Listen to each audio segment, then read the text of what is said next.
جب اس نے آدم علیہ السلام کو بنانا شروع کیا تو اس کی تعمیر اور بناوٹ سر سے شروع ہوئی.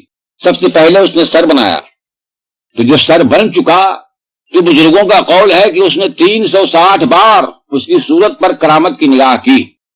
اب ذرا غور فرمائیے، انسان کو بنانے کے بعد جب یہ سر بن گیا، اس کی صورت بن گئی، تو خدا تعالیٰ جو ہے 360 بار اس کی صورت کے طرف، اس کے سر کے طرف، اس کے چہرے کے طرف کرامت کی نگاہ کرتا ہے اور اس کو اپنے وصلت کے قریب رکھا.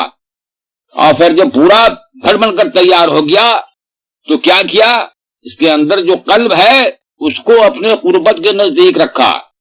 تو انسان اس سرزمین پر ہوتے ہوئے بھی کیا ہے؟ اس کا سر اللہ تبارک تعالیٰ کے وصلت کے قریب ہے اور دل کیا ہے؟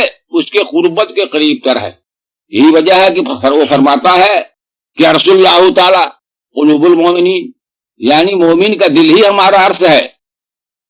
سلطان العارفین آبا یزید بستامی رحمت اللہ علیہ، ان کی روح جو ہے عرش الہی تک پہنچتی ہے، پرواز کر جاتی ہے اور وہ فریاد کرتے ہیں کہ اے اللہ تو اپنی لقا ہمیں عطا فرما.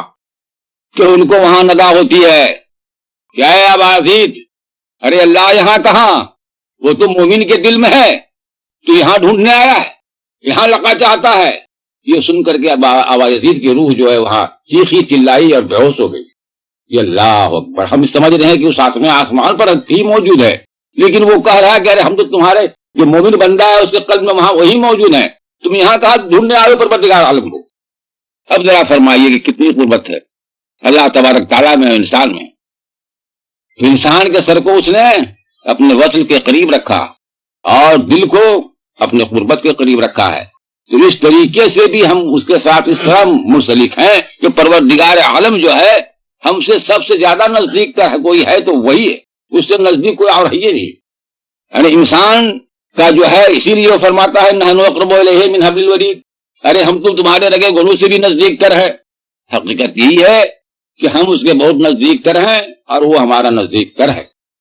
تو اس کا احساس رکھیں، خیال رکھیں، اس سے محبت رکھیں، اس کا یقین رکھیں. یقیناً جو ہے پروردگار عالم ہمارے قریب تر ہے. اب بڑی محبت سے انسان کو اس نے پیدا کیا، واسطے محبت سے پیدا کیا ہے.